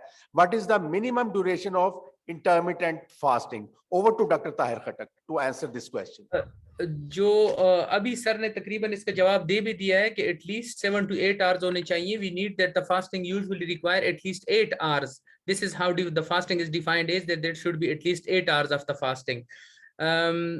तो एटलीस्ट 8 hours की फास्टिंग होनी चाहिए. Now different people have done different kind of studies, तो उनमें 12 hours की भी हैं, 18 hours की भी हैं, and that is been intermittently been broken by the fruits and vegetables, such kind of, but at least it should be 8 hours. And I think both of the speakers have nicely discussed that, the panelist है कि भाई हम fasting में होती नहीं है, हर वक्त हम पोस्ट प्रेंडियल मूड में होते हैं. एक ये बहुत जो इंपॉर्टेंट जुमला है. दूसरा इंपॉर्टेंट जुमला ये है कि हमारे इंसुलिन को नीचे जाने का टाइम ही नहीं मिलता, and all of that is exhausted, and that's why at the diagnosis of the type 2 diabetes mellitus we are having 50% reduction in our insulin stores. ये जुमला हम सब ने सुना. ये हमने नहीं सुना कि 80% of the secretory capacity is lost. In insulin की मिकदार 50% कम होती है, उसकी सिक्रेटरी कैपेसिटी भी 80% कम होती है. So I totally agree, it's 8 hours and the rest has already been discussed, very nicely discussed. There is no vertebrate on this planet Earth who can reduce his weight without dropping down the insulin. And there is no vertebrate on this planet Earth who can get fat before increasing or spiking the insulin. Am I right, Dr. Tahir Khattak? बिल्कुल 100% जी. 100%. Thank you very much. Or now this is time to take questions from the audience in the hall, which are quite in number now. And now the house is open for the questions from the audience inside the hall. Excuse me, आप mic ले लें ताकि सबको आपकी आवाज है. आपका question है क्या? पहले मैडम को दे दीजिएगा, उसके बाद. सर क्वेश्चन ये था कि ये जो फास्टिंग है, क्या जब हम कार्बोहाइड्रेट लेते हैं तो हमारी फास्टिंग खत्म होती है, कि हम अगर ये सलाद वगैरह भी खा लें तब भी वो हमारी फास्टिंग खत्म होगी? अच्छा, ये क्वेश्चन आया जी कि क्या ये जो हम इंटरमिटेंट फास्टिंग मोड में होते हैं, तो क्या ये फास्टिंग ब्रेक सिर्फ कार्बोहाइड्रेट्स ही होती है या कुछ भी खा लें तो ब्रेक हो जाती है? I would refer it to Tariq Mahmood साहब. जी तारिक महमूद साहब जवाब दें जी. देखें, असल तो चीज़ है कि हमने इंसुलिन को नीचे रखना है. तो फैट जो, जैसे ताहिर साहब ने कहा कि फैट जो है वो मिनिमम लेवल के ऊपर आपकी इंसुलिन को हाई करती है. तो लोगों ने, जैसे ताहिर साहब ने एक एग्जांपल दी थी कि जो मैक्सिमम जिसने पूरी दुनिया में फास्टिंग की उसका 1 साल से शायद ज्यादा था और वो पानी पे रहा. Guinness book of world record for fasting है वो 372 डेज का है जी, एक बंदे का. That would be surprising. और इसी से रिलेटेड एक क्वेश्चन पिछली दफा आया था. आई वुड लाइक के ताहिर खट्टक साहब इसका जवाब दें.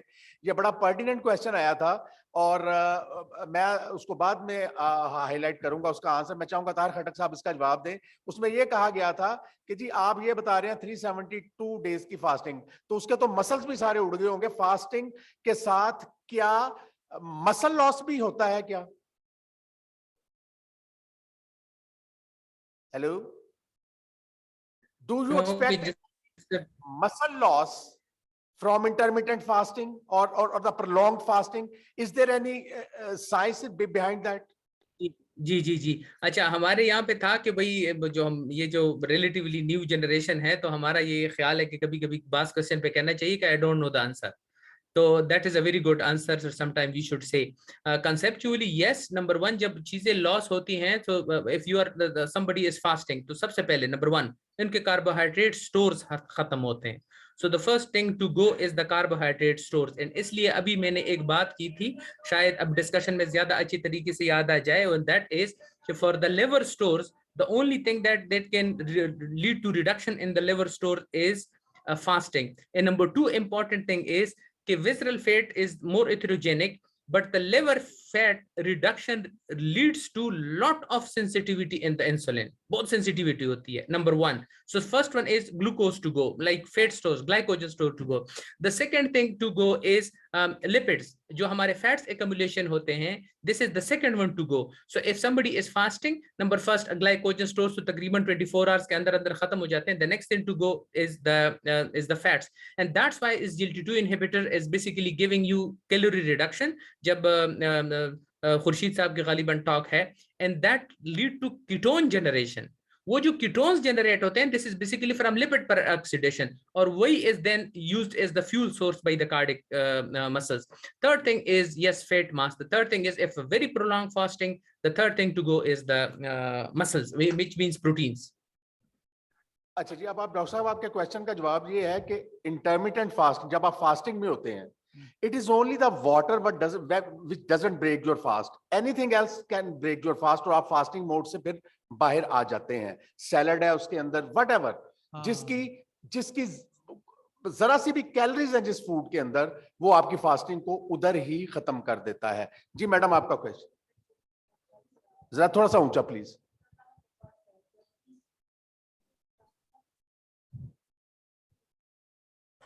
Yes.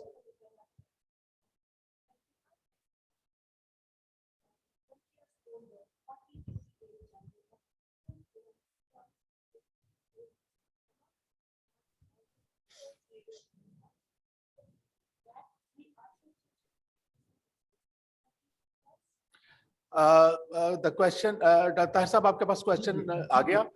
Thin lean Khatoon, the question is that we have a very eminent gynecologist in the hall. She says that I have a girl, she is barely 40 kilograms of weight, but still having lot of cysts in her ovaries. What would be the reason if it is not insulin resistance? Madam, अभी जो हम PCOS के, for example, if this lady is behaving like PCOS, for example, if she is having hirsutism or irregular cycle, yes or no, जरा sir हिला के एक madam क्या कह रही है, yes or no, irregular cycle और hirsutism तो नहीं है इसको.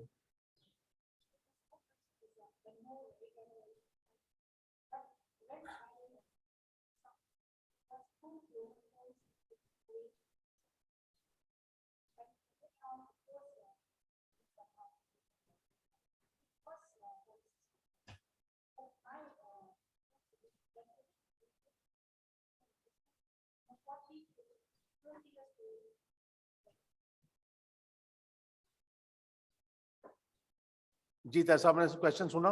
नहीं, मैंने सर ये दो चीजें नहीं सुनी कि उसको इरेगुलर साइकिल्स और हिर्सुटिज्म मतलब पॉलीसिस्टिक ओवरी क्राइटेरिया में आती है कि नहीं. अच्छा, मैं अभी तक जो पॉलीसिस्टिक ओवरी सिंड्रोम के ऊपर जो जब भी बात होती है, तो insulin resistance is one of the feature of that. There are three basic hormones. What is first is your sex hormone binding globulins, which come from the liver. They actually bind the free testosterone with them. If it is low, that means that testosterone is wandering in the circulation and it is not having a taxi to be transferred somewhere else. So they have basically, these ladies have high testosterone level. Also, they lack a big estrogen spike, which comes just before the menstruation date. So they lack that. Number 2 and number 3, आपने कहा कि उनका वजन ज्यादा नहीं है, लेकिन उसके अंदर टेस्टोस्टेरोन लेवल कितना है, उनकी सेक्स हार्मोन बाइंडिंग ग्लोबुलिन्स कितनी है, they all matter because there are many, जैसे मैंने बात की, many thin sick people. What is the status of visceral fat in that girl? What is the use of fructose in that little girl? Processed food, juices, doodh sodas, milkshakes and all that. Sometimes we are ignoring the visceral fat inside the abdomen, which is the basic cause of insulin resistance, and apparently and phenotypically the patient is thin lean. Any comment from Dr. Tahir Khattak? जी, बस मैं तो छोटी छोटी बातें बता देता हूँ madam, जो कि सामने हूँ नहीं, तो some of the things are not discussed. If she is having only polycystic ovary morphology on ultrasound and she is having no hirsutism and she is having regular cycle, then this is just a polycystic ovary morphology, and we can be looking for the other causes of that. For example, congenital adrenal hyperplasia, exogenous or endogenous steroid use, or patient with a Cushing syndrome, or even subclinical Cushing syndrome. Number 1, if they are having clinical spectrum of the hirsutism and are irregular cycle, मतलब proper polycystic ovary syndrome सिर्फ morphology ultrasound पे नहीं उस है, तो usually they are obese. मैंने lecture के दौरान कहा था कि the ones who are thin and lean, it's very difficult to treat them because they are having metabolic disorder, and this is the issue with the visceral fat. Even if not, but that's very difficult because you are unable to offer them anything. Practically, metformin has got no role in the thin and lean, having some issues with the ovulation, but no live birth rates. So the only things that you are left with is the using oral contraceptive pills. So yes, if in the metabolic syndrome, thin and lean PCOS is there, this is having separate pathophysiology. If without that, then it's only a morphology, and we should be looking for the other causes. Thank you very much sir. और अभी कोई question है क्योंकि उसके बाद हम आखिर पे एक आखिरी क्वेश्चन जो कि हम पिछले 2 हफ्तों से पूछा जा रहा है और उसको हम आखिर पे डिस्कस भी करेंगे और उसका जवाब देने की कोशिश करेंगे. सर एक क्वेश्चन और भी है रंधावा साहब का क्वेश्चन है. सर एक क्लिनिकल क्वेश्चन है कि एक ओबीस पेशेंट जब हमें प्रेजेंट करता है इन अ क्लिनिक और we start giving them the advice के cut down your diet and जो अगला जो स्टेप है जो मेडिकेशन का, इसमें कितना वक्त कितना टाइम हमें देना चाहिए डाइट कट में और मेडिकेशन स्टार्ट में, उसमें क्या कितना time? Medication for reducing weight. Medications for reducing weight. First of all, we must answer, is there a true pill to reduce the weight? And does it necessarily necessary? अच्छा, number 1, जिस तरह diabetes में था ना कि पहले आप 3-6 महीने बाद एक्सरसाइज करें और इसके बाद एक्सरसाइज से फायदा ना हो तो उसके बाद मेटफॉर्मिन शुरू करें, and that theory for the last 4 to 5, 6, 7 years rather, we are not practicing it. As soon as the diagnosis is made, patient should be doing diet and exercise, and along with that there should be therapy as well. जब अभी भी आपको पता चला होगा इस सारी चीज से कि कोर थीम तो है ही weight reduction via diet and exercise. ठीक. सो फॉर एग्जाम्पल हमारे मरीजों का तो मसला यही है कि when you tell them that there is a tablet for that, they would start eat and say कि मैं तो उसके लिए वैसे भी गोली ले रही हूँ. That is the major issue. ये जो प्रैक्टिकली आप मरीज देखते हैं या इनके साथ सर कप आते हैं, यही सबसे बड़ा मसला होता है. तो पहले प्रॉपर मतलब जिस तरह मैं करता हूँ, ताहिर चौधरी साहब, तारक साहब हमसे सीनियर हैं, वो भी देखते हैं. So the first thing is you need to take oath from them कि आप एक्सरसाइज करेंगी, आप 1 घंटा बगैर मोबाइल के, बगैर किसी और खवातीन के अलग आप एक्सरसाइज करेंगी. This is what I used to tell them. There should be no mobile phone, there should be no other woman और man along with you. And number 2 is reduction in your diet. जितना हम बता सकते हैं जल्दी जल्दी ये कम करें, ये कम करें, बड़ी बड़ी चीजें उसको कम करें, and then they are ready और वो कुछ वेट लॉस करें, उसके बाद they need to give exercise. So first point was, first they says कि they should be some 5% weight reduction with the diet and exercise, and then you can go towards the medication. Because people over the time are not doing that, so there are some recommendation that you can start with the pharmacotherapy if you feel that there are some complication. For example एक बुढ़िया मजी है, उसको arthritis है, 110 kg उसका wait है, उसको diabetes mellitus भी है. So this would be the one where I probably won't be waiting for that much time. Reason is कि इसको तो आर्थराइटिस और बाकी चीजें हैं, इसका अगर मेडिकेशन के साथ में कुछ वेट कम करूं तो शायद इसके काबिल हो कि उस जाया जाए.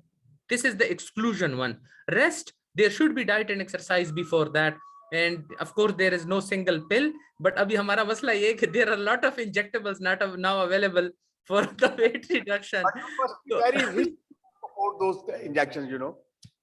तो हमसे कहते हैं कि भाई आप लोग ये लिखते नहीं है। मैंने कहा इसके लिए तो 18,000 रुपए चाहिए। You know the one liraglutide, the Saxenda that is being launched now, मतलब जो पाकिस्तान में अभी आ गई है, पहले हम Victoza इस्तेमाल करते थे। जब उनसे पूछा फुल डोज पे इसकी ट्रीटमेंट क्या, आप सब लोग के पास भी आए होंगे, you know it's costing 48,000 rupees per month. If you are using, हाँ, अगर 3 milligram full dose 3 milligram of the Saxenda अगर आप यूज कर रहे हैं, दिस इज 48,000। फिर जब बात करते हैं ये तो 50,000 रुपए हैं पर मंथ, तो कहते हैं खैर सर लेसर डोज से स्टार्ट करें। So of course this is there concept, but it's very difficult. The only remedy that we have, the only oral medication that we have is orlistat, उसके अलावा तो है नहीं। एक के साथ एक इशू दूसरे का। So practically we are left with number 1 orlistat in Pakistan, number 2 is semaglutide and liraglutide, और चीजें तो है ही नहीं। But diet, exercise, and intermittent fasting costs you nothing. Over to Dr. Exactly. Over to Dr. Another, panelist and very well versed in treating insulin resistance. इससे पहले कि doctor Saeed बोले, doctor Saeed को जो लोग शुरू से जानते हैं, मेरे ख्याल है कि ये डबल थे जो अब मौजूद हैं इस वक्त। और इन्होंने कोई एक गोली इस्तेमाल नहीं की वजन कम करने के लिए, जस्ट डाइट से।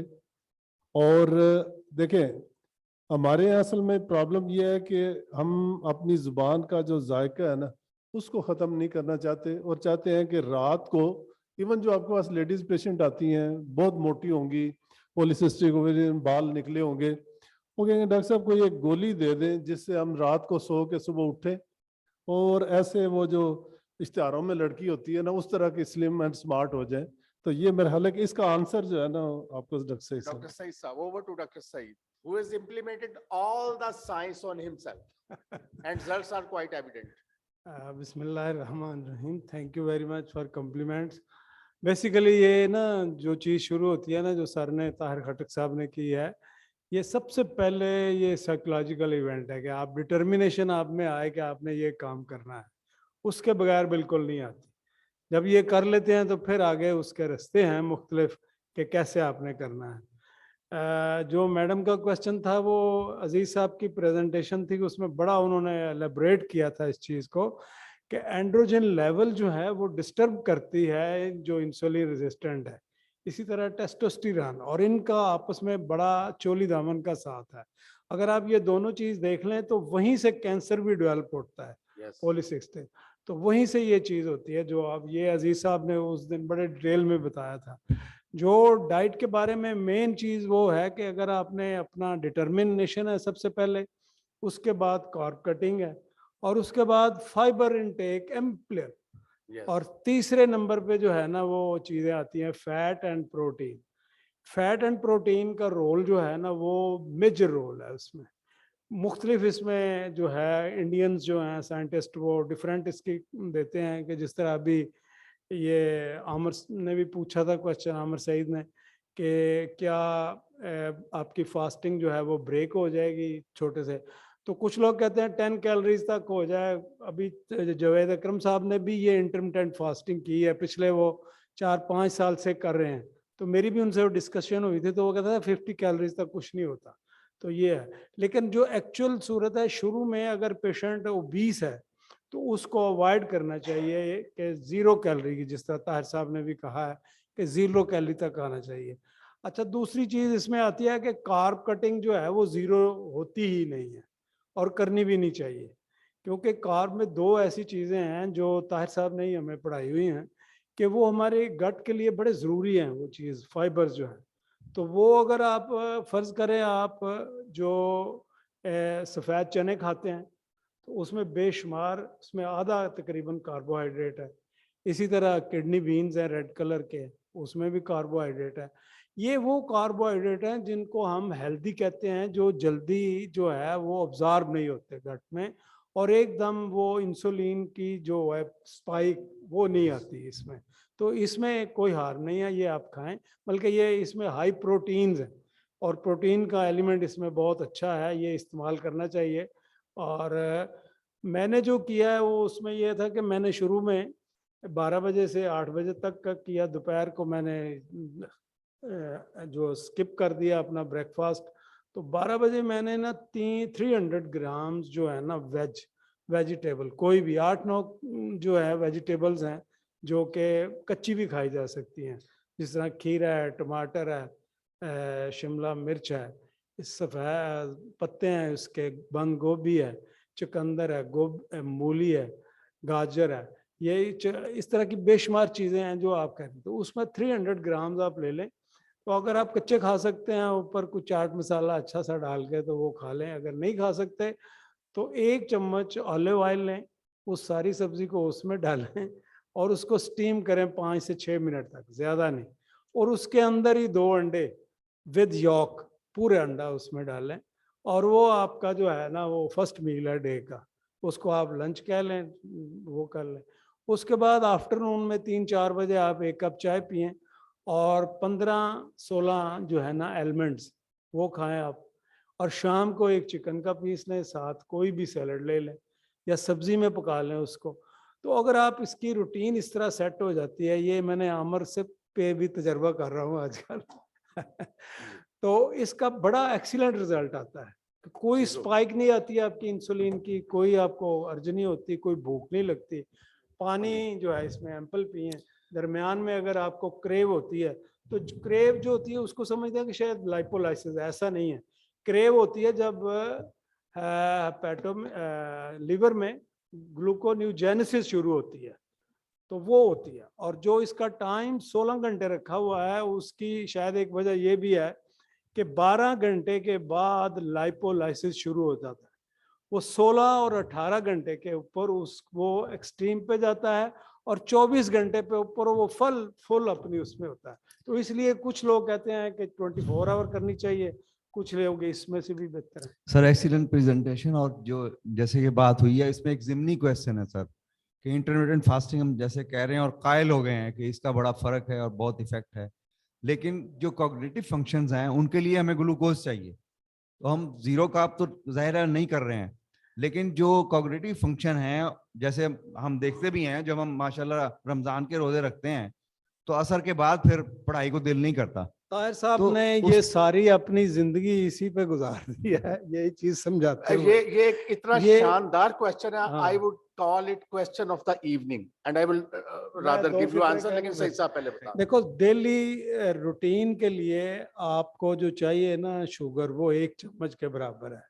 तो हम जो सारा कुछ खाते हैं ना, on an average Indians, Pakistani Indian population, वो 32 से 40 चम्मच जो है ना हम शुगर इनटेक करते हैं, डबल रोटी की सूरत में, नान की सूरत में, शुगर की सूरत में, या सिरप्स की सूरत में, या किसी तरीके से। तो यही चीज डे 1 से ताहिर साहब हमें पढ़ा भी रहे हैं, समझा भी रहे हैं। अच्छा, can we have doctor Tahir Khattak online please? Are you there doctor Tahir Khattak? Okay, no problem. Shah साहब का क्वेश्चन इतना शानदार है कि बास का क्वेश्चन सुन के ही मजा आ जाता है। इनका क्वेश्चन ये है जी कि ग्लूकोज कॉग्निटिव फंक्शन के लिए बहुत जरूरी है, तो जब हम कार्बोहाइड्रेट को कट कर देंगे तो साथ है ग्लूकोज चला जाएगा, तो उससे कॉग्निटिव फंक्शन ब्रेन का हैम्पर हो सकता है। कॉग्निटिव फंक्शन ब्रेन का, what is meant by cognitive function? First of all, this is in short, this is basically the process of learning and memorizing. आपकी मेमोरी और लर्निंग है, और इसका सेंटर किधर है? That is present in the hippocampus of the brain. यहां पे learning और मेमोरी का ये कॉग्निटिव फंक्शन है। ठीक है, बड़ा शानदार क्वेश्चन जी। ब्रेन तो जिंदा ही है। आई टेल यू ऑनेस्टली, जब ग्लूकोज ब्रेन की तरफ जाता है तो सिमिलरली जैसे कि आपका लिवर इंसुलिन रेजिस्टेंस हो जाता है, वैसे ही आपके ब्रेन रेजिस्टेंट हो जाते हैं, because there is no storing place और the storing mechanism in the neurons of the brain. वहां पे ग्लूकोज स्टोर नहीं होता। जब इंसुलिन बढ़ती है तो ये इंसुलिन रेजिस्टेंस कांस्टेंट स्टिमुलेंट, जैसे कि मियां साहब ने कहा, सारा दिन खाने से brain cell become resistant to insulin. जब brain cell resistant to insulin होते हैं तो फिर उसके बाद वो जो उनको ग्लूकोज चाहिए होता है वो तो उनको प्रोवाइड ही नहीं हो रहा इंसुलिन रेजिस्टेंट की वजह से।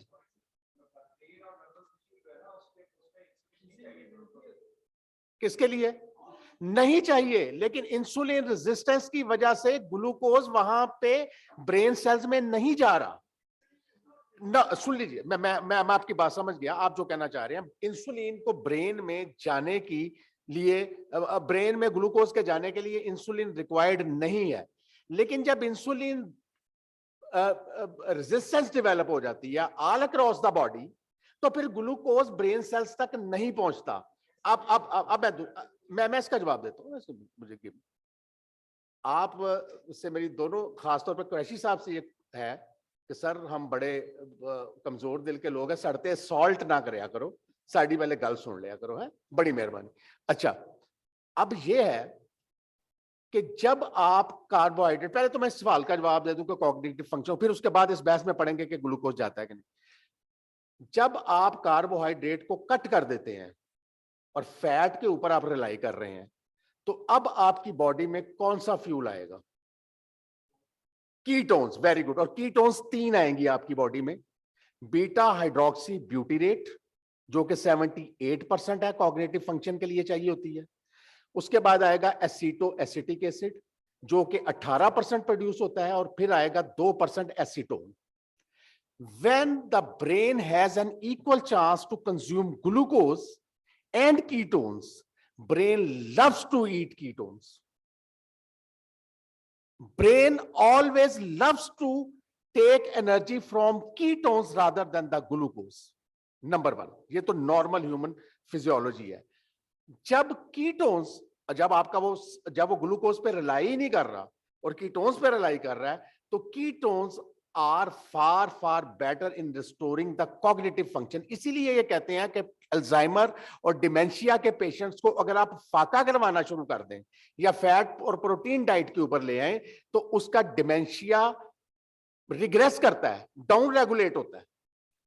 ठीक है, ब्रेन सेल्स के अंदर इंसुलिन रेजिस्टेंस डेवलप होती है as a part of the overall phenomena of insulin resistance in the body. Liver insulin resistant हुआ, इस तरह तो आपके फिर मसल सेल्स भी इंसुलिन रेजिस्टेंस हो जाते हैं। इंसुलिन तो वहां भी नहीं चाहिए, लेकिन इंसुलिन रेजिस्टेंस की वजह से इंसुलिन मौजूद भी होती है, लेकिन even then brain is not able to use the glucose, क्योंकि वहां पे या तो ये हो ना कि लिवर की तरह ग्लाइकोजन जैसे स्टोर होती है, ब्रेन के अंदर कोई स्टोरेज सिस्टम हो। चूंकि ब्रेन सेल्स और न्यूरॉन्स के अंदर कोई स्टोरेज सिस्टम ही नहीं है, वहां पे कोई सेल ग्लूकोज को स्टोर ही नहीं करता। Brain is dependent on either glucose और the ketones and it loves to eat ketones, और यहां से कॉग्निटिव फंक्शन आपका बेहतर होना शुरू हो जाता है। अब आपको यह भी मैं बता दूं कि यहां तो नहीं, यूरोप और अमेरिका में कीटोन्स डब्बों में भी आपको मिलती है, आप उसको कैप्सूल में भर के भी ले सकते हैं for the cognitive up regulation. और जो इंसुलिन रेजिस्टेंस की आप बात कर रहे हैं, although insulin is no more required for the brain cells to extract the glucose, but as a result of insulin resistant जो कि कांस्टेंट पूरी बॉडी के अंदर हर सेल के ऊपर स्ट्राइक की हुई है, उसकी वजह से brain is not able to consume that insulin and insulin everywhere, not a single drop to drink. Insulin तो हर तरफ है, लेकिन ब्रेन सेल उसको टेक अप नहीं कर पा रहा due to the insulin resistance. ये आपके वो पहले पार्ट का जो है वो जवाब है। Insulin resistance is a universal phenomena in each and every cell of the body from head to toe. जब इंसुलिन रेजिस्टेंस होनी है तो कोई ऐसा सेल नहीं होना जहां पे इंसुलिन रेजिस्टेंस ना हो, मास वाइज चंद सेल्स के, the cells along your butts and hips। बहुत सारी खवातीन आपको मोटी ताजी नजर आएंगी, they have accumulated lot of fat along butts and hips, लेकिन ये एक healthy place है, it's a healthy place to store the fat। you may curse it, आपको लगेगी बुरी, बट ये वो खवातीन है जिन्होंने तमाम फैट को इस एरिया में हार्बर कर लिया है और इसको ब्लड में नहीं जाने दिया, सर्कुलेशन में नहीं जाने दिया, इसको विसरस के अगेंस्ट नहीं जाने दिया, वहां पे विसरस को इसने बचा के रखा। Otherwise every cell goes a moment of insulin resistance once in the lifetime, and when you cut that vicious circle by decreasing the carbohydrates, relying on the fats, when you are relying on the fats, you are producing 3 types of ketones. और यही वजह है कि पाकिस्तान के अंदर ketogenic diet आज तक भी इसलिए कामयाब नहीं हो सकी, और जितनी हमारे सो कॉल्ड कीटो एक्सपर्ट्स हैं वो कीटो डाइट समझते हैं अंडे गोश्त को। कीटो डाइट उस वक्त तक कंप्लीट नहीं है जब तक कि आपके ब्लड के अंदर कीटोन्स नहीं आती। क्या हम में से जो कीटो डाइट करने वाले हैं, कभी उन्होंने अपनी कीटोन्स उसको करने की कोशिश की है? अब उन्होंने, एबट वालों ने, ऑप्टियम वालों ने आला दे दिया हुआ है आपको, आप अपनी कीटोन्स उसके ऊपर मेजर कर सकते हैं। कीटोन उसके अंदर आपकी जो है ना, उसके ऊपर आप कीटोन्स को मेजर कर सकते हैं।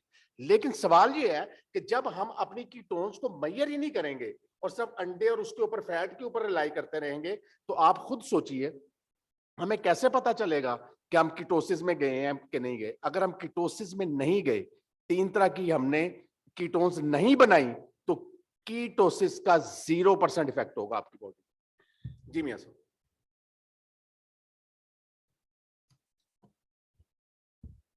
मेरा ख्याल है कि आज के सेशन को वाइंड अप करें, कोई अगर और क्वेश्चन नहीं है तो। अच्छा Thank ji, you very much. मैं एक चीज कहना चाहूँगा कि हमेशा फैमिली फिजिशियन को एक ताना दिया जाता था जी कि चूंकि उसको और जायज़ दिया जाता था कि फैमिली फिजिशियन चूंकि पढ़ते नहीं थे, एक जो इंफॉर्मेशन मिलती थी फार्मास्यूटिकल से उसी पे रिलाई करते थे। अब जो 2-3 चीज़ें मैं आपसे रिक्वेस्ट करूंगा वो ये हैं कि इल्म जो है ना वो किसी की मीरास नहीं है। हमने 2 डिजीज़ में ये प्रैक्टिकल एक्सपीरियंस करके देखा है। डेंगू आया, इससे पहले किसी को, चाहे वो कोई कंसल्टेंट है, चाहे कोई मेडिकल स्पेशलिस्ट है, चाहे कोई पल्मोनोलॉजिस्ट है, चाहे कोई भी है, किसी को कोई पता नहीं था कि ये डिजीज़ क्या है। और सबसे पहले हमारे टर्शियरी केयर हॉस्पिटल्स में इसका गलत ट्रीटमेंट हुआ। हम एकेडमी लेवल के ऊपर जब डेंगू 2011 में आया तो हम गए गवर्नमेंट के पास, हेल्थ डिपार्टमेंट के पास, कि जी ये केस ऐसे आ रहे हैं कि पहले हमने नहीं देखे थे। तो उन्होंने हमारी बात नहीं सुनी। उन्होंने कहा डॉक्टर साहब आपको नहीं पता, ये वही केस हैं जो रूटीन में आते हैं, थोड़े ज़्यादा आगे हैं। तो फिर जब हम मीडिया में गए तो शोर मचा और पूरा लाहौर इफेक्ट हो गया, तब जाके गवर्नमेंट को ये पता चला। और आपको याद है कि पहले बेजताशा एंटीबायोटिक्स दिए गए, फिर उसके बाद प्लेटलेट्स, प्लाज्मा और प्लेटलेट्स एग्रीगेट्स वगैरह वो दिए गए। बाद में पता चला इनका रोल ही कोई नहीं था। तो मेरा ख्याल है कि जितना फैमिली फिजिशियन ने लर्न किया और प्रैक्टिकली केस देखे और जब हमने ट्रेनिंग कराई तो उन्होंने मैनेज किए, तो उनकी वजह से जो हमारे टर्शियरी केयर हॉस्पिटल है वो ओवरफ्लड होने से बच गए। इसी तरह फिर जब कोविड आया, आपको पता है कि टर्शियरी केयर हॉस्पिटल्स के ओपीडी बंद हो गए और फैमिली फिजिशियन ने फिजिकली, और डेथ भी ज़्यादा हमारे फैमिली फिजिशियन की हुई इसलिए कि उन्होंने फिजिकली केसेस को देखा। तो मेरी कहने का जो मकसद ये है कि आज तक डायबिटीज़ भी हमने जो शुरू कराया कोर्स, उसकी रीज़न ये थी कि सारे लोग पुराने तरीके से, अब 125 किलो वेट है और इंसुलिन 100 यूनिट दिए जा रहे हैं और शुगर फिर नहीं कंट्रोल हो रही और हम उसको और ज़्यादा बढ़ा रहे हैं और वो वेट और पुट ऑन कर रही है। तो कभी किसी ने सोचा ही नहीं था कि ये तो हम बेसिकली ट्रीटमेंट ही गलत कर रहे। तो मकसद ये था कि आप जब तक पढ़ेंगे नहीं, अब मेरा ख्याल है कि आपने देखा होगा कि डॉक्टर ताहिर चौधरी, इनका इंटरेस्ट है डायबिटीज में बहुत ज्यादा। तो इनका नॉलेज किसी भी जो हमारे शायद जो इंटर्निस्ट हैं, जो इंटरनल मेडिसिन के लोग हैं, उन्होंने शायद जो डायबिटीज को इतना ज़्यादा नहीं पढ़ते, उनका नॉलेज उतना नहीं होगा। तो मेरा कहने का मकसद ये है कि आप प्लीज़, चूँकि हमने फ़र्क ये करना है कि हमने कोशिश एकेडमी की ये है कि लोगों को, हम अपने मेंबर्स को इतना नॉलेज दे दें कि वो किसी भी जगह पे कोई ऐसा काम ना करें जो कि अगेंस्ट जो रूल्स है या जो लेटेस्ट गाइडलाइंस है उसके खिलाफ है। तो इसलिए मैं ये समझता हूँ कि आप जब यहाँ पे आते हैं और एक नॉलेज लेते हैं, हमारे तकरीबन मोर देन 200-300 के करीब ऑनलाइन लोग हैं और लोगों का जो फीडबैक आ रहा है वो इतना ज़बरदस्त आ रहा है, तो मैं ये समझता हूँ कि आप कोई भी डिजीज़, और हम कोशिश करेंगे कि डायबिटीज़ का ख़त्म करके फिर बाकी जितनी डिजीज़ हम देखते हैं उनके ऊपर भी हम कोर्सेज करें, ताकि लोगों को जो लेटेस्ट गाइडलाइंस है उसके मुताबिक उन्हें पता चले और वो ट्रीटमेंट करें। तो इससे आपका जो कॉन्शियस है वो भी मुतमिन होगा कि मैं जो कुछ कर रहा हूँ वो बिल्कुल सही कर रहा हूँ, और आपके पीछे एक नॉलेज जो है वो पावर है। जब तक आपके पास नॉलेज नहीं होगा, आप वैसे इधर उधर बातें करके, तो उससे पेशेंट आज का सेटिस्फाई नहीं होता। तो यही हमारी एकेडमी की कोशिश है, और मेरी आपसे गुजारिश सिर्फ ये है कि प्लीज़ रिस्क जो है वो अल्लाह ताला के हाथ में है। आपके अगर साथ भी कोई बैठा हुआ है तो आप उन्हें भी इनवाइट करें, क्योंकि जो अच्छा ट्रीटमेंट होगा शायद इस दुनिया में तो जो आपको मिलना है, आपकी किस्मत में वो मिलना ही मिलना है, लेकिन आखिरत में कि आपने किसी एक का नॉलेज ठीक किया, उसकी वजह से पेशेंट ठीक हुए, तो आपको इंशाल्लाह उसका अजर मिलेगा।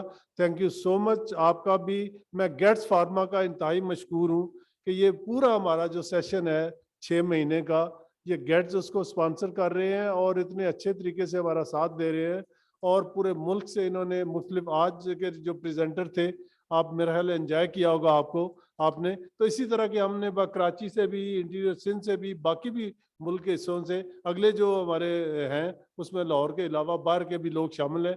तो प्लीज़ इसको आप इसको ना सिर्फ अपने तक बल्कि दूसरे लोगों तक भी पहुँचाएं। Thank you so much.